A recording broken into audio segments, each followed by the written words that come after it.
സുഹൃത്തുക്കളെ നമസ്കാരം. ഒരു ഔഷധ ഗുണമുള്ള ഹെൽത്തിയായ നല്ല ടേസ്റ്റിയുമായ ഒരു തോരൻ റെസിപ്പിയുമായിട്ടാണ് ഞാൻ വന്നിരിക്കുന്നത്. മുരിങ്ങയില പോലെ ഔഷധ ഗുണമുള്ള മുരിങ്ങപ്പൂ തോരൻ. ഇപ്പോൾ മുരിങ്ങയിലെല്ലാം പൂവായി നിൽക്കുന്ന സമയമാണ്. നമുക്ക് വളരെ എളുപ്പത്തിൽ ചുരുങ്ങിയ സമയം കൊണ്ടുണ്ടാക്കാനാവുന്ന ഒരു വിഭവമാണ് ഇത്. നിങ്ങൾ ഇതുവരെ ചാനൽ സബ്സ്ക്രൈബ് ചെയ്തിട്ടില്ല എങ്കിൽ സബ്സ്ക്രൈബ് ചെയ്യാൻ മറക്കരുതേ. നമുക്ക് നേരെ വീഡിയോയിലേക്ക് പോകാം. 2 മീഡിയം സവാള, 2 വറ്റൽമുളക്, 3 പച്ചമുളക്, 2 ക്യാരറ്റ്, വേപ്പില എന്നിവ ഇതിനായി നമുക്ക് തയ്യാറാക്കി വയ്ക്കാം. ഇതിനായി ഒരു പാൻ അടുപ്പിൽ വെച്ച് ചൂടായിട്ടുണ്ട്. കടുക് പൊട്ടിക്കുന്നതിനായി അല്പം വെളിച്ചെണ്ണ ചേർത്ത് കൊടുക്കാം. വെളിച്ചെണ്ണ ചൂടായി കഴിഞ്ഞിട്ടുണ്ട്. കടുക് ഇട്ട് കൊടുക്കാം.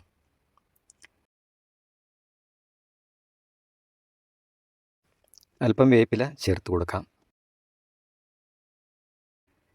2 വറ്റൽമുളക് 4 കീറി ചേർത്ത് കൊടുക്കാം.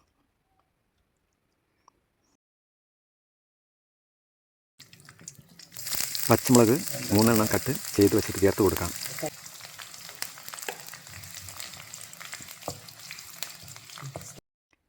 രണ്ട് സവാള ചോപ്പ് ചെയ്ത് വെച്ചത് ചേർത്ത് കൊടുക്കാം.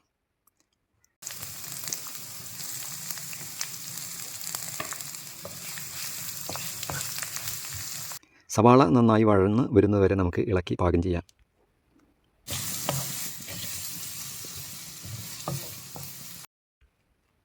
ഉപ്പ് അല്പം ചേർത്തിട്ടുണ്ട്.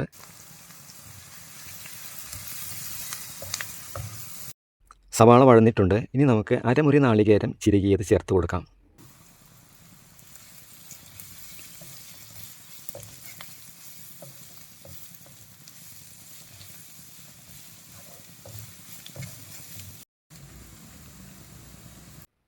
മഞ്ഞൾപ്പൊടി 1 ടീസ്പൂൺ ചേർത്ത് കൊടുക്കാം. നമുക്ക്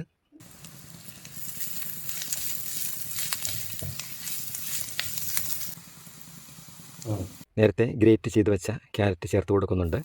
2 ചെറിയ ക്യാരറ്റാണ് നമ്മൾ എടുത്തിട്ടുള്ളത്.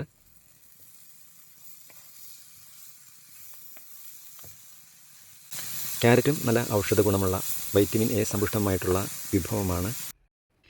അവസാനമായി നേരത്തെ കഴുകി തയ്യാറാക്കി വാർത്തു വെച്ച മുരിങ്ങപ്പൂ ചേർത്ത് കൊടുക്കാം.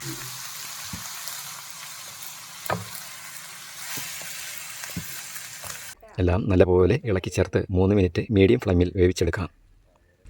ഇതിൽ നമ്മൾ ചേർത്തിട്ടുള്ള 2 വിഭവങ്ങളും 2 വെജിറ്റബിളും ക്യാരറ്റ് ആയാലും മുരിങ്ങപ്പൂ ആയാലും നല്ല വൈറ്റമിൻ കണ്ടൻ്റ് ഉള്ളതാണ്. ഒപ്പം നല്ല ടേസ്റ്റി ആയിട്ടുള്ള ഒരു തോരനാണ് ഇത്. നിങ്ങൾ ട്രൈ ചെയ്ത് നോക്കുക. നല്ല ടേസ്റ്റിയുമായിട്ടുള്ള മുരിങ്ങയില തോരൻ തയ്യാറായി കഴിഞ്ഞു. നിങ്ങളും ഇത്തരത്തിലുള്ള തോരൻ തയ്യാറാക്കുന്നതിനായിട്ട് ശ്രമിക്കുക. ഈ വീഡിയോ നിങ്ങൾക്ക് ഇഷ്ടപ്പെടുകയാണെങ്കിൽ ലൈക്ക് ചെയ്യുക. ഒപ്പം സബ്സ്ക്രൈബ് ചെയ്യുക. നിങ്ങളുടെ വിലയേറിയ അഭിപ്രായങ്ങൾ കമൻറ്റ് ബോക്സിൽ രേഖപ്പെടുത്തുക. മറ്റൊരു വീഡിയോയുമായി വരുന്നതുവരെ ബൈ.